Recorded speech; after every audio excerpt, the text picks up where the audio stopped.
की पालकांनी करायचं काय? शाळेचे ॲडमिशन्स जे क्लोज होत आलेले आहेत किंवा जागा भरत आलेल्या आहेत आणि इकडं तर ॲडमिशन्सचे नोटिफिकेशन पण आरटीच्या वेबसाईटवर येत नाही. नेमकं पालकांनी काय करायचं आहे? जर समजा एखादा पाल्य हे टोटल 100% आरटीच्या भरोशावर बसत असेल तर ते तुम्ही मुलाच्या वर्षासोबत खेळण्यासारखं गोष्ट आहे.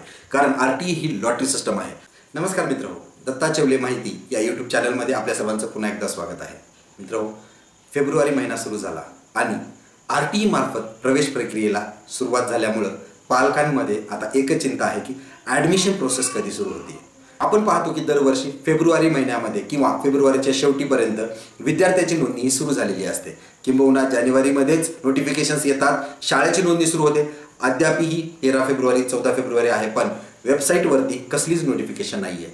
त्यामुळं आता पालकांना ही चिंता सतवत आहे की junior K G senior K जीमधनं पहिलीच्या वर्गात प्रवेश घेताना तुम्हाला जी इच्छुक शाळा आहे त्या शाळेत जर तुम्ही भेट दिली तर ते सांगतात की ॲडमिशन्स हे मार्च ते एप्रिलमध्ये क्लोज होणार आहे. म्हणजेच जून जुलैमध्ये जर तुम्ही ॲडमिशन घ्यायला जाल तर जागा रिक्त राहणार नाही.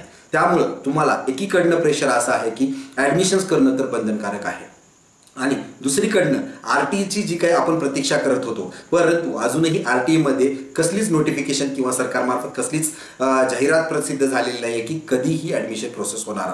मग अशामध्ये आपल्या पाल्याचं वर्ष वाया जाऊ नये त्यासाठी काय करावं, हा जर तुम्हाला प्रश्न पडलेला असेल तर हा व्हिडिओ तुमच्यासाठी आहे.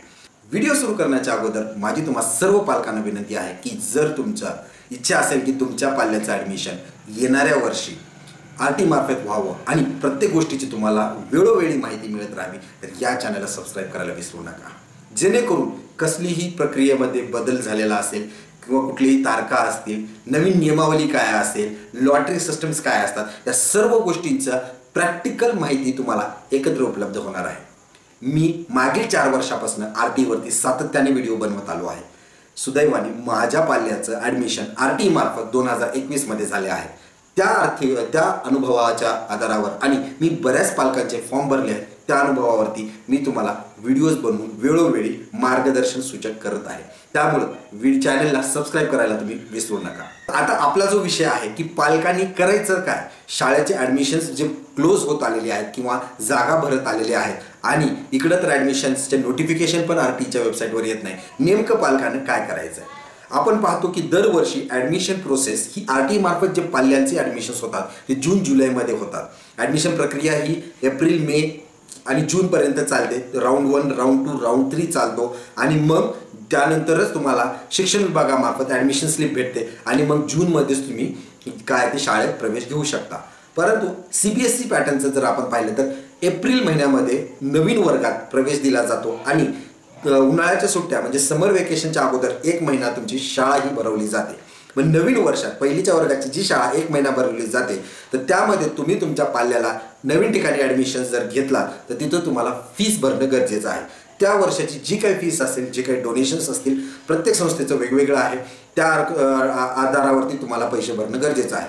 परत एखाद्या पालकाची अशी जर इच्छा असेल किंवा आपली एक कोशिश असते की आपले पैसे नको जायला आणि आरटी मार्फत आपलं घर एकदम शाळेच्या जवळ आहे, लागण्याचे 100% चान्सेस आहेत, असं काहीतरी भ्रमात असून जर आपण ॲडमिशन्स न करता थांबलो आणि आरटीच्या भरोशावर जर आपण ॲडमिशन प्रक्रियेत भाग घेतला आणि सुदैवाने जर लागला तर चांगलीच गोष्ट आहे, दुर्दैवाने नाही लागला तर त्या वर्षी पूर्ण वर्ष वाया जाईल किंवा अन्यथा तुम्हाला तुमच्या अपेक्षापेक्षा कमी किंवा दुसऱ्या शाळेत त्याला प्रवेश देऊन त्याचं पूर्ण वर्ष पूर्ण करून घ्यावं लागणार आहे.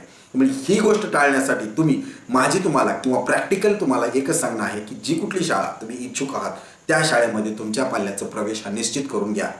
जरुरी नाही पूर्ण वर्षाची फीस एकत्र भरावी, तुम्ही अर्धी फीस भरू शकता किंवा एक नॉमिनल फीस भरून तुम्ही त्याचं ॲडमिशन हे कन्फर्म करून घ्या.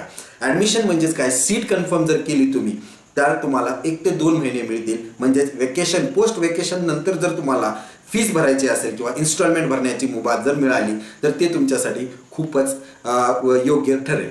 मग अशा वेळेस तुम्ही आरटीवरती अवलंबून राहू शकता. ॲडमिशन जर फिक्स झाले असतील तर आरटीचा तुम्ही व्यवस्थित अभ्यास करून तिथून प्रवेश प्रक्रिया पार पाडू शकता. जर समजा एखादा पाल्य हे टोटल 100% आरटीच्या भरोशावर बसत असेल तर ते तुम्ही मुलाच्या वर्षासोबत खेळण्यासारखं गोष्ट आहे.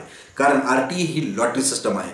तुम्हाला माहिती असेल की मागील वर्षी जवळपास 36,000 फॉर्म्स हे RTI मार्फत भरण्यात आलेले होते आणि त्यापैकी केवळ 9,000 विद्यार्थ्यांना लॉटरी मार्फत प्रवेश मिळालेला आहे.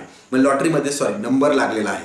त्यामध्येही पहिल्या राऊंडमध्ये फक्त 4,500 विद्यार्थ्यांचे होतं, दुसऱ्या राऊंडमध्ये 1,500 लागलेले आहेत. आकडा हा फिक्स नाही आहे, परंतु रेशो जो आहे तो तुम्ही लक्षात घेतला पाहिजे की जर 36,000पैकी फक्त 9,000 लोकांचंच जागा जर 9 ते 10,000 असतील किंवा 12,000 असतील 36,000पैकी, तर तुम्ही पाहू शकता की 20 ते 30% लोकांचे ॲडमिशन्स लागू शकतात. मग जे काही 70% किंवा 75% विद्यार्थी आहेत त्यांचं नुकसानही होणार आहे. तर तुम्हाला जर त्या 75% मध्ये यायचं नसेल तर माझी तुम्हाला सर्वांना विनंती आहे की तुम्ही तुमचं इच्छुक असलेल्या किंवा घरापासून जवळ असलेल्या शाळेत त्याचं ॲडमिशन कन्फर्म करून घ्या आणि मगच RTIच्या प्रोसेसला लागा.